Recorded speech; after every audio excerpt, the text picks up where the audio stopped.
Ini akan menerangkan mengenai latar belakang hubungan etnik dan konsep hubungan etnik. Yang pertama adalah latar belakang. Malaysia merupakan sebuah negara yang mempunyai populasi penduduk yang terdiri daripada pelbagai etnik. Etnik utama di Malaysia ialah Melayu, Cina dan India dan juga termasuk etnik minoriti seperti Kada dan Luzon, Iban dan sebagainya. Kepelbagaian antara kaum ini turut dilihat sebagai satu keistimewaan dan keunikan yang terdapat di Malaysia yang membentuk sebuah identiti bagi Malaysia. Perpaduan dan persefahaman antara kaum merupakan kunci kepada keharmonisan sebuah negara seperti Malaysia. Kepelbagaian yang unik yang terdapat di negara ini bukan sahaja memberi sumbangan yang positif kepada negara, tetapi timbul juga isu-isu negatif yang berkaitan dengan perkauman. Konflik perkauman di Malaysia bukan satu perkara asing dalam suasana persekitaran rakyat Malaysia. Konflik yang berlaku didorong oleh beberapa faktor seperti faktor ekonomi, politik, agama, sosial dan sebagainya. Seterusnya adalah konsep hubungan etnik. Konsep yang mempunyai berkaitan dalam aspek hubungan etnik di Malaysia adalah terdiri pada masyarakat, etnik, integrasi, diskriminasi, prasangka dan stereotip. Konsep pertama ialah masyarakat. Masyarakat merupakan sekumpulan individu yang hidup bersama dalam satu tempat dengan cara dan peraturan tertentu. Persefahaman antara individu dalam masyarakat membolehkan seseorang individu tersebut dapat menyesuaikan diri mengikut kehendak masyarakat di suatu tempat. Seterusnya adalah etnik. Etnik merujuk kepada satu kumpulan individu yang mempunyai kaitan kebudayaan yang mempunyai persamaan seperti agama, ras maupun asal-usul seseorang. Perbezaan antara etnik lazimnya dibezakan melalui perbezaan budaya seperti adat resam, cara berpakaian, cara hidup dan sebagainya. Selain itu adalah konsep integrasi. Integrasi merujuk kepada gabungan antara dua atau beberapa kaum atau unsur yang menjadi satu kesatuan yang utuh dalam usaha untuk mewujudkan satu masyarakat yang mempunyai identiti. Integrasi boleh berlaku melalui beberapa proses iaitu proses akomodasi, proses akulturasi dan proses asimilasi. Seterusnya adalah konsep diskriminasi. Diskriminasi merujuk kepada satu perlakuan yang membeza-bezakan sesuatu perkara. Konsep ini boleh dilihat apabila perbuatan membeza-bezakan seseorang individu atau kelompok daripada etnik lain adalah berdasarkan ciri-ciri etnik tersebut. Seterusnya adalah prasangka. Prasangka merupakan tanggapan individu terhadap individu lain yang tidak berdasarkan sebarang maklumat yang sahih. Kewujudan prasangka ini disebabkan oleh kurangnya interaksi atau pergaulan antara satu sama lain dan juga keengganan seorang individu untuk menerima atau memahami budaya individu lain yang sememangnya boleh mengancam keharmonian sesebuah kelompok masyarakat. Akhir sekali adalah stereotip. Stereotip merupakan satu pernyataan yang dibuat oleh individu atau kelompok individu secara berlebihan mengenai perkara baik atau buruk terhadap sesuatu kumpulan etnik. Stereotip seringkali dilontarkan oleh masyarakat, meskipun kebenaran di sebalik stereotip tersebut adalah tidak jelas. Kesimpulannya, Malaysia merupakan sebuah negara yang unik dan setiap kumpulan etnik mempunyai keunikan dan kekuatan yang tersendiri. Kepelbagaian yang wujud di negara ini saling melengkapi dan perlu mewujudkan hubungan yang positif kerana ia dapat mengurangkan konflik yang berlaku antara kaum. Terdapat dua objektif bagi kajian ini. Yang pertama ialah mengenal pasti faktor-faktor yang mempengaruhi berlakunya hubungan etnik di Malaysia. Objektif yang kedua ialah menghuraikan perbezaan dan perubahan yang berlaku dalam hubungan etnik di Malaysia pada masa dulu dan masa kini. Beralih kepada kajian yang terlibat, bahagian ini akan menyoroti kajian-kajian lepas yang berkaitan dengan kertas kerja ini yang berteraskan dua tema iaitu kepelbagaian etnik dan masyarakat di Malaysia. Kajian lepas yang pertama ialah kajian lepas yang menyentuh isu etnik di Malaysia dari segi penilaian faktor-faktor kesenjangan sesama mereka sebagai penghalang perpaduan nasional. Kini, perubahan sosial sering terjadi dalam kalangan masyarakat. Oleh itu, pengkaji terdahulu telah mengkaji faktor-faktor pengekang dalam perubahan sosial masyarakat. Interaksi antara kaum adalah berkait rapat dengan budaya dan agama. Kajian lepas yang ketiga ini adalah mengenai kesan budaya dan agama terhadap interaksi antara etnik-etnik dalam kalangan pelajar sekolah di Malaysia. Kajian lepas seterusnya pula menyentuh mengenai persepsi antara etnik Melayu dan Cina dan kesannya terhadap hubungan etnik dalam kalangan belia yang terdiri daripada kaum Melayu dan Cina di Semenanjung. Kajian lepas oleh pekaji terdahulu yang menyentuh berkenaan isu-isu agama yang dalam hubungan antara kaum Malaysia pada tahun 1980 hingga 2005. Di samping itu, hubungan sesama etnik merupakan satu fitrah yang menjadi keperluan dalam kalangan masyarakat di Malaysia. Oleh itu, Nur Azifri Yusof 2007 telah menjalankan kajiannya yang bertajuk Pengejaran Pengalaman Konflik Hubungan Etnik di Malaysia. Akhir sekali, hasil kajian yang berkaitan adalah berkenaan kesan modernisasi ke atas hubungan kaum di Malaysia. Dan ini akan menunjukkan hasil kajian yang dianalisis secara kualitatif di mana kajian kepustakaan telah dilakukan. Terdapat 4 faktor yang mempengaruhi hubungan etnik di Malaysia. Yang pertama sekali adalah politik. Seperti sedia maklum, pembentukan politik di Malaysia adalah berasaskan kaum. Sejak dahulu lagi, parti-parti yang terdapat di Malaysia telah dibahagikan kepada 3 mengikut kaum, iaitu UMNO yang didominasikan oleh kaum Melayu, MCA daripada kaum Cina dan MIC daripada kaum India. Politik berasaskan etnik ini penyebab pemisahan antara etnik.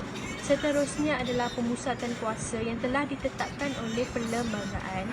Dapat dilihat bahawa sepanjang tempoh kemerdekaan, proses pembangunan lebih tertumpu kepada kawasan pantai barat Semenanjung berbanding negeri lain. Hubungan politik mulai tegang dan semangat kedaerahan terbina. Ini menyebabkan sukar untuk menyatukan etnik-etnik di Malaysia. Faktor kedua yang mempengaruhi hubungan etnik di Malaysia ialah ekonomi. Pertumbuhan ekonomi merupakan prasyarat pembangunan ekonomi dalam membentuk identiti sebuah negara. Dasar ekonomi baru telah diadakan pada tahun 1971 di mana matlamatnya adalah untuk membasmi kemiskinan. Yang kedua adalah untuk menyusun semula masyarakat Malaysia untuk memperbetulkan ketidakseimbangan ekonomi sehingga dapat menghapuskan fungsi ekonomi berdasarkan kaum. Dan yang kedua pula adalah model pembangunan ekonomi.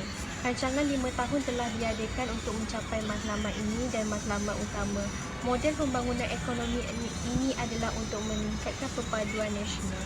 Hubungan etnik di Malaysia juga dapat dilihat daripada aspek sosial. Pertama sekali adalah disebabkan oleh persinggahan pedagang dari kumpulan etnik yang berbeza sehingga perkahwinan campur telah berlaku. Perkahwinan campur ini telah membentuk sekurang-kurangnya 9 jenis komuniti di Malaysia termasuklah Baba, Nyonya, Chetty, Jawi, Punjabi dan lain-lain lagi.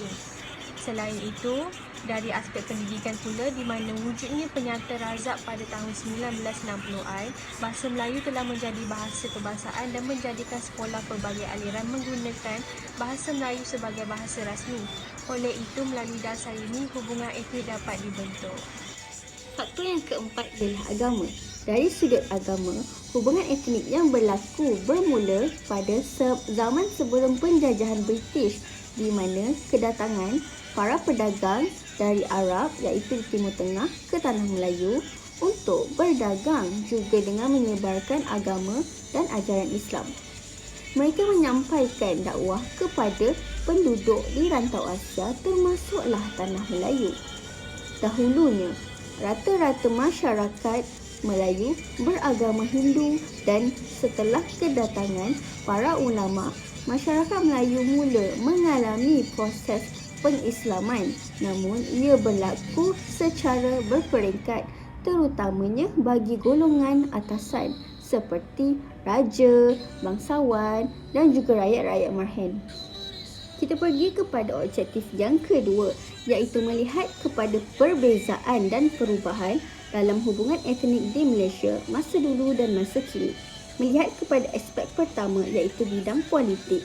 Pada tahun 1969, kepimpinan negara dimonopoli oleh golongan elit dari masyarakat Melayu, Cina dan India yang membentuk sebuah pakatan perikatan bagi parti etnik terbesar seperti UMNO iaitu Bersatu Melayu Nasional Organisasi, kedua MCA Persatuan Cina Malaysia dan yang ketiga MIC India Malaysia Congress.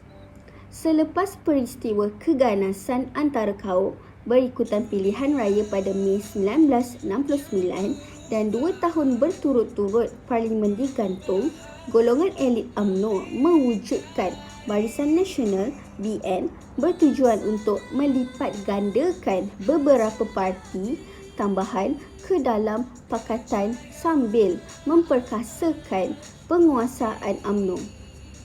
Kemudiannya, penubuhan parti lain pula iaitu Parti Islam PAN Malaysia dan Parti Tindakan Demokratik DAP pula dibuat. Seterusnya, pada tahun 2018, Parti Harapan mencapai apa yang tidak dapat dilakukan dahulu iaitu mengalahkan Barisan Nasional BN yang dominan. Namun begitu, satu scene perubahan politik secara tiba-tiba di Malaysia menyebabkan kematian kerajaan Pakatan Harapan PH hanya 2 tahun setelah pilihan raya bersejarah. Seterusnya, telah berlaku kebangkitan pemerintahan Perikatan Nasional PN baru yang dipimpin oleh Perdana Menteri sekarang, Tan Sri Muhyiddin Yassin, yang telah menimbulkan rangkaian pertanyaan yang lebih luas mengenai evolusi lintasan politik dan ekonomi Malaysia.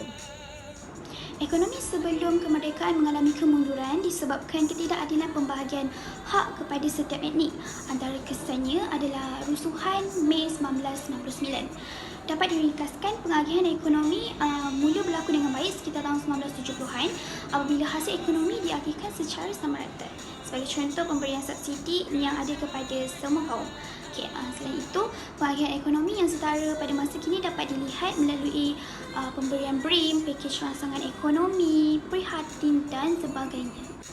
Peredaran zaman menyebabkan berlakunya perbezaan dalam aspek sosial dahulu, iaitu sebelum kemerdekaan dan juga masa kini. Jika dilihat dahulunya, hubungan etnik yang berlaku adalah disebabkan kerelaan pedagang yang datang ke tanah Melayu untuk tujuan berdagang atau menyebarkan agama. Selepas itu, kedatangan British dengan tujuan untuk mengawal keuntungan telah menyebabkan pemasukan etnik Cina dan India beramai-ramai ke tanah Melayu secara paksa. Jurang sosial dicipta oleh British bagi melambatkan perpaduan pelbagai etnik untuk menentang British. Selepas mencapai kemerdekaan, pelbagai inisiatif diambil oleh kerajaan dalam memupuk keharmonian antara kaum seperti rencana pembangunan ekonomi, integrasi nasional, pendidikan dan sebagainya. Dari aspek pendidikan dapat dilihat sekolah yang dahulunya mengikut pecahan kaum, namun kini kewujudan sekolah kebangsaan dan juga institut pengajian tinggi di Malaysia dapat mengumpulkan pelbagai etnik di bawah satu bumbung. Pada waktu sebelum dan selepas penjajahan Barat ke tanah Melayu, isu-isu keagamaan tidak menjadi perhatian dalam kelompok masyarakat. Namun, terdapat kajian menunjukkan bahawa isu keagamaan menjadi parah sekitar tahun 2010 di mana berlaku isu tidak puas hati antara penganut Islam dan juga Kristian kerana mereka menganggap setiap perkara kecil adalah menyentuh hal sensitiviti agama mereka. Ini menunjukkan bahawa isu agama merupakan isu sensitif meskipun Malaysia berada dalam era baru dan mempunyai masyarakat yang berfikiran lebih terbuka. Kesimpulannya, terdapat dasar dan rancangan yang telah dibuat oleh pemerintah untuk memperbaiki hubungan etnik. Tetapi seperti yang kita lihat dan dengar, masih banyak masalah yang berkaitan dengan hubungan etnik terpapar di media. Dari literatur atau tinjauan yang berkaitan dengan hubungan etnik, dapat disimpulkan secara umum bahawa usaha pemerintah atau kerajaan masih tidak berjaya mencegah ketegangan antara etnik kerana terdapat juga isu-isu berkaitan dengan etnik di Malaysia. Oleh hal yang demikian, sebagai rakyat Malaysia, keharmonian itu perlu dijaga kerana ketidakharmonian antara kehendak etnik menyebabkan kemerosotan ekonomi yang mempengaruhi kemajuan dan perkembangan negara.